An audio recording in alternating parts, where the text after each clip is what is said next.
देवभूमि बोदान eco नर नारायण वास च, पार्वती को मैत यखीच, शिव जी को कैलाश च। देवी हर देवतों को भी यख हर पर्वत परवास च। तपोभूमि ऋषियों की ईच, सबको यो विश्वास च। गंगा जमुना धौली काली, शान छन गढ़वाल की। हो तिलक लगावा ई माटी को, भारत का ये भाल की। नमो नमो गढ़ जननी, नमो नमो गढ़ जननी। नमस्कार साथियों, मेरा नाम है संदीप गुसाई। केदारनाथ मंदिर का इतिहास क्या कहता है, कब बना मंदिर, क्या जो आज मंदिर है यही मंदिर आदि गुरु शंकराचार्य पांडवों ने बनाया था। मंदिर इतनी भीषण आपदाओं के बाद भी आज भी खड़ा है, तो किस तकनीक से बना है ये पूरी स्टोरी आज आप रूरल टेल्स पर देखेंगे। केदारनाथ के विषय में, उसके इतिहास के विषय में लंबी कहानी है। मैं सबसे पहले ये बताना चाहूँगा, आजकल केदारनाथ मंदिर के विषय में, उसके निर्माण के विषय में विभिन्न मत हैं, लेकिन जो मत पुरातत्व की दृष्टि से निर्धारित है वो ये है कि केदारनाथ का मंदिर 12वीं शताब्दी में गुजरात के महाराजा सोलंकी महाराजा कुमारपाल ने बनाया था, और इसके साक्ष्य मिल चुके हैं। ये द्वयाश्रय काव्य है एक, कुमारपाल चरित्र है एक, और उसका समर्थन किल नावक फारवस ने किया है और अब स्थापित हो गया है। और पहले ये साहित्यिक रूप से ही सिद्ध था कि 12वीं शताब्दी में बना है, लेकिन अब पुरातत्व की दृष्टि से भी ये सिद्ध हो गया है, क्योंकि आज से 3-4 साल पहले मैंने पुरातत्व विभाग को लिखा था कि इसके अंदर जो स्तंभों पर लेख हैं इनको पढ़ा जाना चाहिए, बहुत आवश्यक। तो मेरे इनिशिएटिव पर पुरातत्व विभाग की पूरी टीम वहाँ पहुँची और मुझे भी ले गए थे उस समय, लेकिन मेरे पाँव पर दर्द था, मैं नहीं जा सका। तो वहाँ गए तो उन्होंने उसके खंभे जो स्तंभ हैं, पिलर, उसके फ़ोटो लिए और उसकी छापें ली और वहाँ जाके पढ़ के बताया कि ये 13वीं शताब्दी के हैं। तो मंदिर बना है 12वीं शताब्दी में, और उस पर जो शिलालेख यात्री लेख हैं, जो यात्री आए होंगे उन्होंने अपना नाम लिख दिया। वो यात्री लेख जो हैं वो 13वीं शताब्दी मान 100 वर्ष 50-100 वर्ष के बाद के हैं। तो ये कन्फर्म हो गया। अब लोगों का जो है कि भोज के राजा भोज ने बनाया उसको या शंकराचार्य ने बनाया उसको, ये सब गलत है। उसको राजा कुमारपाल ने, गुजरात के राजा कुमारपाल ने बनाया, और गढ़वाल के राजा जो पंवार राजा थे उस समय, उनके सहयोग से। क्योंकि आप जानते हैं कि अगर पंवार राजा उनको परमिशन न देते नहीं आ सकते थे। दोनों का सौहार्दपूर्ण संबंध था और इसलिए वो आए वहाँ पर, और इनकी लोकल सहायता थी और उन्होंने धन जन से इस मंदिर को बनाया। देखिए, केदारनाथ का मंदिर मध्यकालीन है और गोपेश्वर का जो मंदिर है वो 8वीं-9वीं शताब्दी का है। 8वीं-9वीं शताब्दी में यहाँ पर कार्तिकेयपुर के राजाओं का शासन था, तो वो अर्ली है। गोपेश्वर का मंदिर जो है अर्ली है, 8वीं-9वीं शताब्दी का है, और केदारनाथ का मंदिर है 12वीं शताब्दी के मध्यकाल का है। ये उसका स्ट्रक्चर बताता है, उसकी संरचना बताती है, आर्किटेक्चर बताता है, समय। तो इनमें काल में समानता नहीं है। हाँ, गोपेश्वर के मंदिर के बराबर यहाँ पर नयार घाटी में एक पैठानी का मंदिर है, वो उस काल का हो सकता है। और कुछ मंदिर टूट गए हैं, उस काल के टूट गए हैं। अच्छा, ऊखी मठ का जो मंदिर था प्राचीन, ये मंदिर नहीं, वर्तमान नहीं, पुराना जो मंदिर था वो गोपेश्वर के मंदिर के समय का था, लेकिन ये मंदिर फिर हाल का ये है, ये भी 12वीं-13वीं शताब्दी का है। मंदिरों का काल निर्धारण होता है उसकी शैली से। अगर उस पर कोई शिलालेख लिखा हुआ है तो बहुत अच्छी बात, लेकिन अगर शिलालेख नहीं है तो शैली के आधार पर उसका काल निर्धारण होता है। लेकिन शेष जितने हैं ये उत्तर भारतीय जो नागर शैली है, उसके मंदिर हैं और केदारनाथ उसी की श्रेणी में है। अब एक बात है, मैं ये बताऊं, ये नागर शैली में भी दो प्रकार के मंदिर हैं। एक जिनके ऊपर से ताम्र के या काष्ठ के छत्र हैं, यूं कर के, ये छत्र, इनका नाम है छत्र रेखा प्रासाद। प्रासाद माने मंदिर, छत्र रेखा माने छत्र हैं ऊपर, इंग्लिश में कहते हैं कैनोपी, कैनोपी हैं ऊपर से, ये केवल हैं। और ये केवल वो हैं कि जिनके ऊपर से आमलक है, वो गोल होता है, हाँ वो आमलक है, और आमलक के ऊपर कलश है, नीचे से ढांचा वही है, नीचे से वही है, माने नागर शैली का ढांचा होगा, लेकिन किसी पर छत्र होगा और किसी पर केवल आमलक होगा, कलश होगा। तो उत्तराखंड की विशेष शैली है ये छत्र शैली। इससे हमारे उत्तराखंड के मंदिरों की एक विशिष्टता, अभी तक कई लोग कहते थे कि उत्तराखंड के मंदिरों की कोई विशेषता नहीं है, ये वहाँ से आए हुए लोगों ने अपने अपने ढंग से बनाया, ऐसा नहीं है। हमारे वातावरण ने, हमारे पारिस्थितिकी ने, हमारे जलवायु ने यहाँ एक पृथक किया है, एक पृथक शैली दी है। जैसे छत्र कहा मैंने, यहाँ छत्र होना बहुत आवश्यक था। हिमपात होता है और उससे मंदिर को क्षति होती है, तो छत्र जो है उसकी रक्षा करता है। तो आमलक के ऊपर छत्र देना हमारी विशेषता है, इसलिए नागर शैली के मंदिरों के ऊपर छत्र देकर हमने अपनी पृथक शैली का निर्माण किया है। 17 जून को जब मंदिर से ठीक 3.5 किलोमीटर पीछे उच्च हिमालयी झील चोराबाड़ी ताल फटी, तो उसके बाद जो सैलाब आया, जल सैलाब, उसने केदारपुरी में पूरी जो मकान थे और जो मंदिर का पटांगण था, जो दीवार थी, जो मंदिर के चारों तरफ के छोटे छोटे मंदिर और भी थे, वो सब तबाह कर दिया। और ठीक मंदिर के पीछे एक बड़ा जो पत्थर है वो रुक गया, उसी को आज हम भीमशिला कहते हैं। क्या इसी भीमशिला ने मंदिर को टूटने से बचाया? जबकि मंदिर के पीछे ऐसी बहुत बड़ी बड़ी शिलाएं और भी हैं। दरअसल मंदिर के पीछे बहुत सारी पहले से ही जो नेचुरल बैरियर्स थे, जिनको हम जो शिलाखंड हैं, बड़े बड़े पत्थर हैं, वो थे, और ये भीमशिला उन्हीं में से एक है। जब पानी का फोर्स आया तो ये जो बड़े पत्थर थे वो आगे की तरफ खिसक गए। अब इसमें जो साइंस के लोग हैं, यानी जो ग्लेशियर्स पर रिसर्च कर रहे हैं, और जो जियो साइंस के वैज्ञानिक हैं, वो क्या सोचते हैं, वो उनकी बात आप सुनिए कि क्या वाकई में मंदिर को भीमशिला ने बचाया, कि या वाकई में मंदिर का जो स्ट्रक्चर है, जिन पत्थरों से वो बना है, वो अपने आप में बहुत मजबूत था। और पानी निकलने के बाद जब पूरा केदारपुरी में कई मकान तबाह हो गए, लेकिन मंदिर को कुछ नहीं हुआ। तो ये भी एक रहस्य है कि आखिर मंदिर इतनी बड़ी आपदा में भी कैसे पूरी स्ट्रक्चर उसका बचा हुआ रह गया। थोड़ा सा नुकसान हुआ था, जिसको जो ASI की टीम थी उन्होंने बाद में ठीक कर लिया था।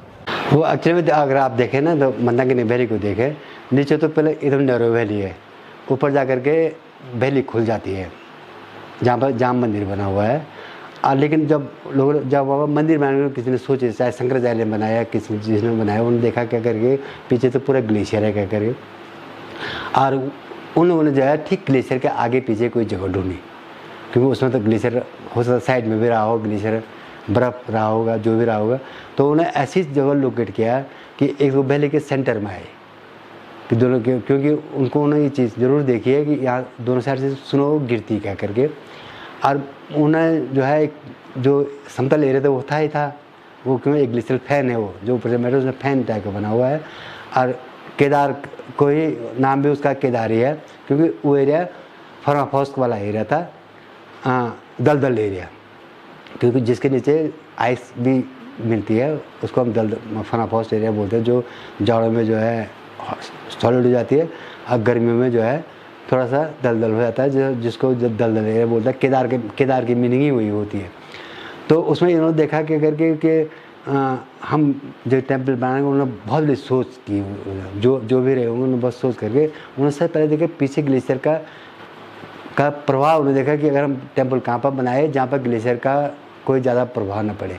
तो उन्होंने देखा कि टोपोग्राफी के हिसाब से उन्होंने देखा कि पीछे एक साइड में उन्होंने देखा कि 2 हिलॉक टाइप के हैं क्या करें, जो ग्लेशियर को डिवाइड कर रहे हैं, हर चीज़ को डिवाइड कर रहे हैं, सेपरेट कर रहे हैं। तो उसी का अलाइनमेंट लेकर उन्होंने टेम्पल बनाया। और सेकंड चीज़ ये हो सकती है, ये भी कहते हैं कि जहाँ पर टेम्पल बना हुआ है उसके नीचे एक बहुत बड़ा बोल्डर है क्या करके। आई डोंट नो कि कितना सही है ये, पर वो सॉलिड एरिया था वो, क्योंकि जब जब जो भी मंदिर की बुनियाद रखी गई होगी कम से कम 2-4 मीटर उन्होंने नीचे डाला ही होगा, तो वो एरिया थोड़ा सा सॉलिड एरिया था, क्योंकि सेंटर वैली के सेंटर में था वो, तो वो इसलिए वो स्टेबल एरिया था। और पीछे से जो है उन्होंने सब जगह ध्यान रखा कि साइड से हमारे कितनी डिस्टेंस है करके, कहाँ कहाँ लैंडस्लाइड हो सकती है, कहाँ बर्फ़ गिर सकती है, बर्फ़ कितना आएगा, पीछे से अगर बर्फ़ गिर के आती है तो कहाँ तक पहुँचेगी, कैसे करेगा। तो इन्हें देखो ना, क्योंकि टोपोग्राफी वहाँ की ऐसी है, और जिन लोगों ने टेम्पल बनाया उन्होंने इसका ध्यान जरूर दिया कि पीछे का पोर्शन उन्होंने ज़्यादा ध्यान दिया, क्योंकि खतरा ज़्यादा पीछे से था कि ग्लेशियर का मूवमेंट है, ग्लेशियर का स्नो कवर है, ग्लेशियर का फ्लो है, कहाँ उसका जो मेल्ट वाटर आता है, स्ट्रीम आती है वो कहाँ आ रही। तो उन्होंने देखा क्या करके कि जो इसका डिवाइडर बना है, जो 2 छोटे हिलॉक बने हुए हैं ऊपर तक, तो जो ग्लेशियरों को, चाहे ग्लेशियर स्नोफॉल है चाहे ड्रेनेज है, उसको डिवाइड कर रहा था वो। तो ऐसी जगह उन्होंने टेम्पल बनाया जो आज तक भी एक स्टेबल उसमें है। इतनी बड़ी आपदा आने के बाद भी जो है मंदिर वहीं रहा।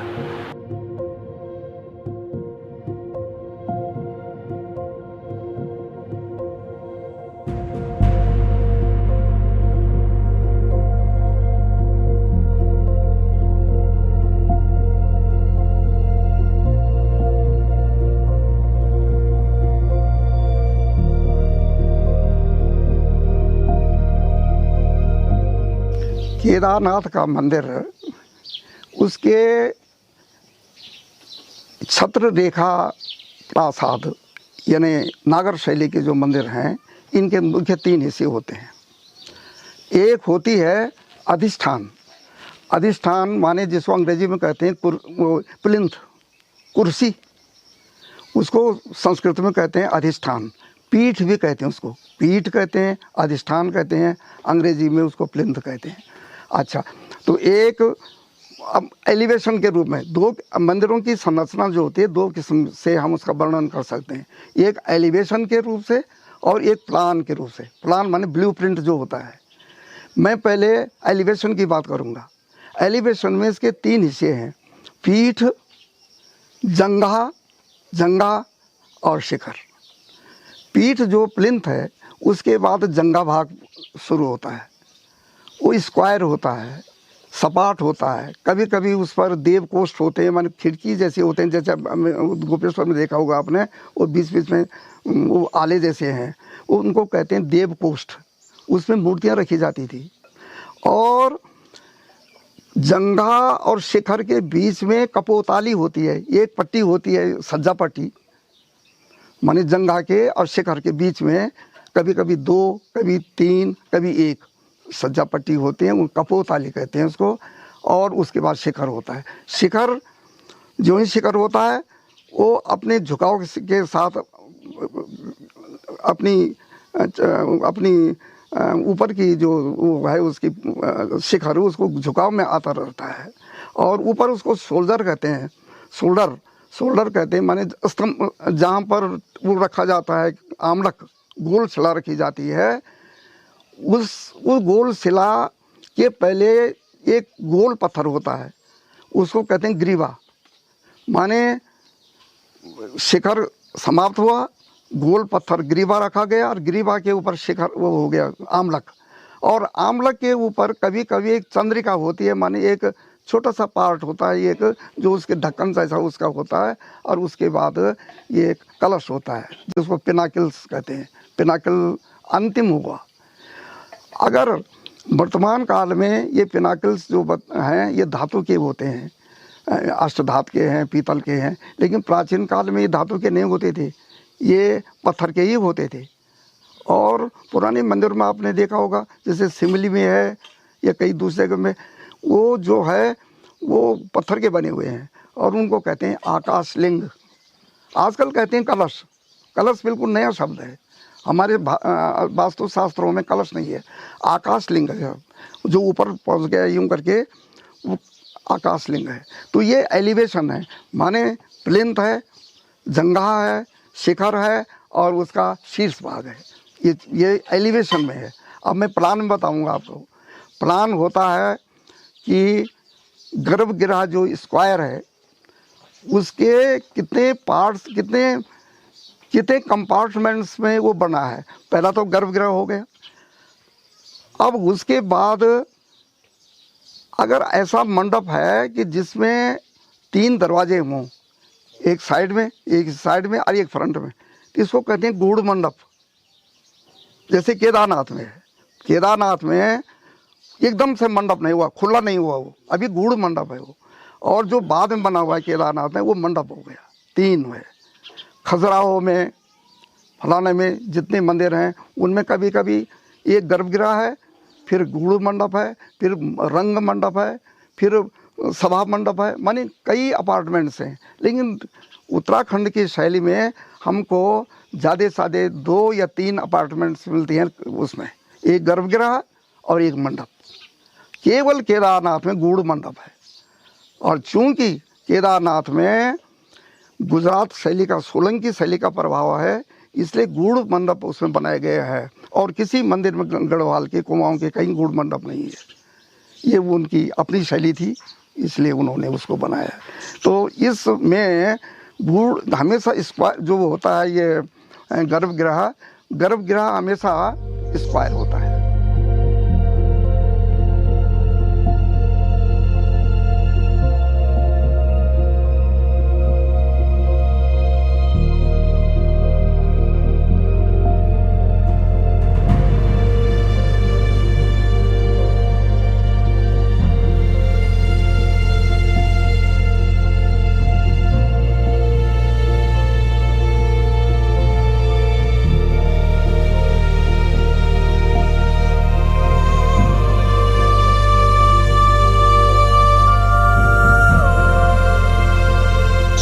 मंदिरों के रचना में आजकल लोग उस कला को, उस शिल्प को भूल गए हैं। पत्थर कैसा होना चाहिए, आज ऐसे पत्थर से बना लेते हैं लोग जिस पर कभी वो कीड़ा सा लगता है। हमारे गढ़वाली में कहते हैं कि सोरा लग गया, सोरा, पत्थर पर सोरा लगता है, चूर्ण बन जाता है उसका। उस समय पहले खानों का सिलेक्शन होता था, और जो शिल्पी होता था वो वहाँ जाके खान पे जाता था और वो देखता था कि ये पत्थर कालांतर में कभी पानी वर्षा से उस पर वो अक्षय तो नहीं होगा, उसका अक्षरण तो नहीं होगा। तो गोपश उसका जो मंदिर है केदारनाथ का, वो स्थानीय पत्थर का है। चट्टान, कोई ऐसी चट्टान खोजी उन्होंने, क्योंकि वहाँ पर भी अलग अलग परतें होती हैं, अलग अलग दर वो होती है। तो ऐसा खोजा कि उस पर वो अक्षरण का प्रभाव न हो, और वो है ग्रे प्रकार का स्लेटी पत्थर है। वैसे काला नहीं है, क्योंकि काला जो पत्थर भी नहीं है, बॉक्साइट पत्थर नहीं है, और शिस्ट पत्थर भी नहीं है। शिस्ट की तो मूर्तियाँ बनती हैं, लेकिन वो सैंडस्टोन है। और कैसा सैंडस्टोन है, महीन, उसके जो टेक्सचर होते हैं, टेक्सचर माने कण बहुत महीन होते हैं। किसी शिला के यानी किसी पत्थर के कण जितने महीन होंगे उतने वो ड्यूरेबल होता है, अस्थाई होता है। तो वो स्थानीय केदारनाथ स्थानीय मंदिर उससे परस्तर से बना है, और स्थानीय शिल्पियों ने उसको की भी मदद उसमें ले गई है। क्योंकि कुमारपाल ने जो गुजरात से अपने कारीगर भेजे फलाना, लेकिन उन्होंने स्थानीय शिल्पियों को की मदद से उसको बनाया। पत्थर के लिए हमारे पुराने मंदिरों की जो कार्तिकेयपुर के राजा कार्तिकेयपुर के शासनकालीन जो मंदिर हैं, और पंवार काल तक, अर्ली पंवार काल तक एक विधि थी कि जो ये रदे कहते हैं, जिनको क्या कहते हैं, लेयर्स कहते हैं पत्थरों की, इनके तले सपाट बना दिए जाते थे। ब्लॉक माने स्टोन के जो ब्लॉक्स हैं उनके तले और ऊपर के हिस्से सपाट बना दिए जाते थे। और 2 ब्लॉक्स जो हैं उनके बीच में आयरन क्लैंप्स होते थे। आयरन कभी कभी तांबे के होते थे। आयरन के एक इतना टुकड़ा होगा, उसका एक सिरा मुड़ा होगा 1 इंच नीचे को, दूसरा सिरा मुड़ा होगा, और उसको खांचों में डाल देते हैं उसको, तो दोनों ब्लॉक्स पत्थर के उसमें जुड़ जाते हैं। इसी प्रकार से भीतर से वो ब्लॉक्स वो आयरन क्लैंप्स नहीं होते हैं। आयरन क्लैंप्स माने अंकुश, समझिए लोहे के अंकुश। वो चिनाई माने अगर केदारनाथ के भित्तियों की यानी दीवार की मोटाई 6 फुट है तो केवल जो बाहर के जो बड़े बड़े पत्थर हैं उन्हीं पर ही आयरन क्लैम्स होते हैं, भीतर के पत्थरों पर नहीं होते थे। तो हमारे यहाँ न पिष्टी का प्रयोग होता है, जैसे लोग कहते हैं कि पुरानी तिबारियों पर फलाना वो दाल की पिष्टी बनाते हैं, वो पिष्टी भी नहीं है वहाँ। मोर्टार कहते हैं अंग्रेजी में उसको, मोर्टार आजकल गारा कहते हैं, ये भी नहीं था, वही था अंकुश का। तो पुराने मंदिर सब उसी से बने हैं हमारे, उसमें गारे की ज़रूरत नहीं थी, केवल आयरन क्लेम्स होते थे, डॉवेल्स भी कहते हैं अंग्रेजी में उनको।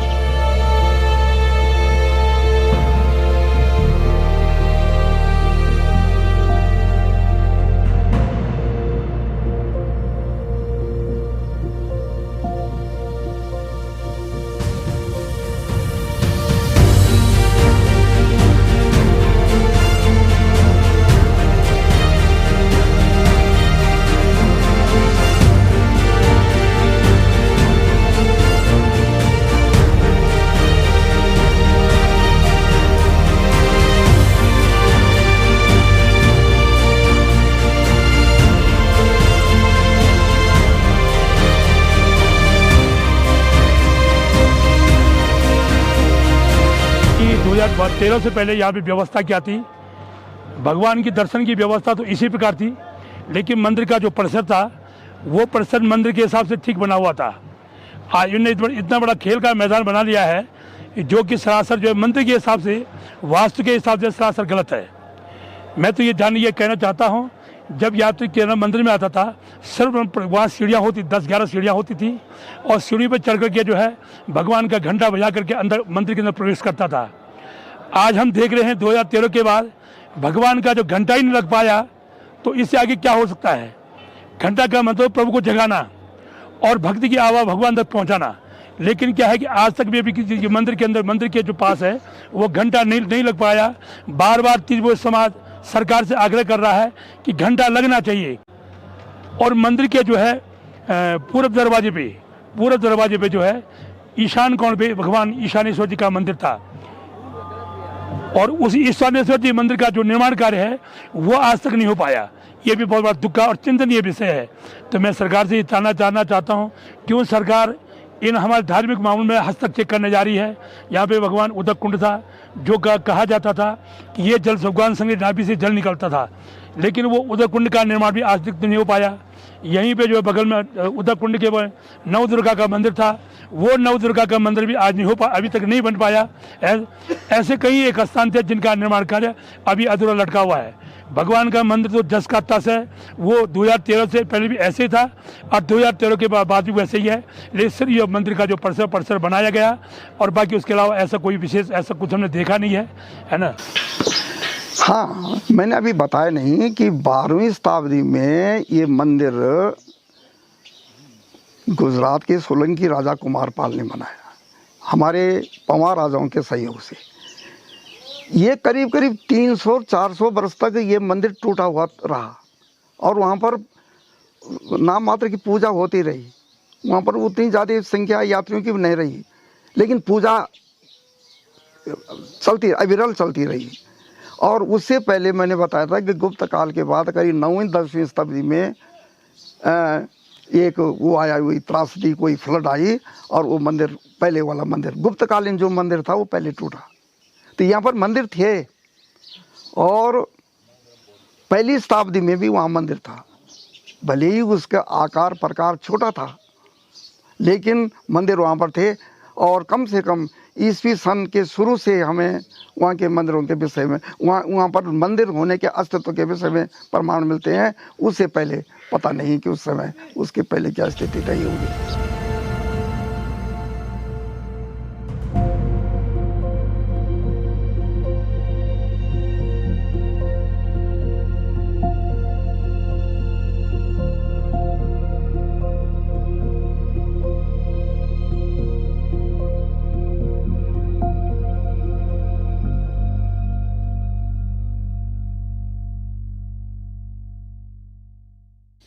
इसके अंग उपांगों पर तो उन्होंने कोई ध्यान ही नहीं दिया।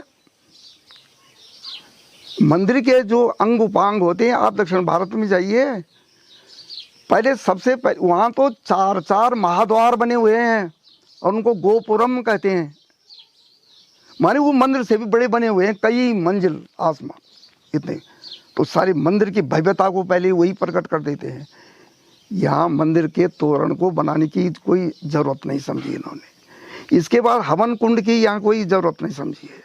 इसकी एक प्राकार भित्ति होती है, हमेशा मंदिर के चारों ओर एक प्राकार माने 4 दीवारी होती है और उस पर छेद होते हैं पानी निकलने को बाहर, और उसकी चौड़ाई होती है गर्भगृह का आधा।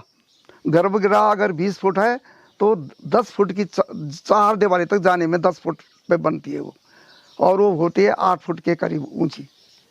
उसमें जो पानी निकलने के छेद होते हैं उनको कहते हैं स्पाउट्स माने परनाले, स्पाउट्स निकलते हैं बाहर को। न 4 दीवारी पर ध्यान दिया गया। क्यों 4 दीवारी काहे का निर्माण करती है? 4 दीवारी करती है निर्माण प्रदक्षिणा पथ का।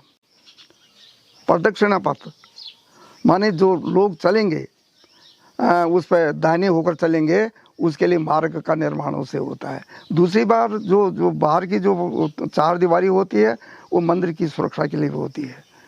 एक तो प्रदक्षिणा पथ के लिए, एक सुरक्षा के लिए, इसमें उसका ध्यान नहीं दिया गया। बाहर जो तोरण द्वार है माने गेट है उस पर क्या है, हवन कुंडी का वो नहीं किया गया। एक वहाँ पर ईशान मंदिर था, उसको भी उन्होंने हटा दिया, नए रिनोवेशन में उसको हटा दिया। राहुल जी ने लिखा है कि वहाँ गुप्तकालीन वहाँ पत्थर जो बिछे हुए थे उस पर गुप्त लिपि में कुछ लिखा हुआ था। कितनी अमूल्य संपत्ति थी वो सब उखाड़ के उसको अलग फेंक दिया गया। ईशान मंदिर का भी क्या मतलब रहा होगा कि उसकी बगल में ईशान मंदिर किस शास्त्र के अनुसार बना होगा, उसको भी हटा दिया गया। मानी इस प्रकार से बहुत सी चीज़ें हैं कि जिनका हिंदू वास्तुकला के अनुसार कोई ध्यान नहीं रखा गया। ऐसा लगता है कि सरकार ने एक आगे से बड़ा सा मैदान बना दिया जिसमें हमारी बैठकें होती रही और हमारे जुलूस और अपने कार्यक्रम होते रहे हैं।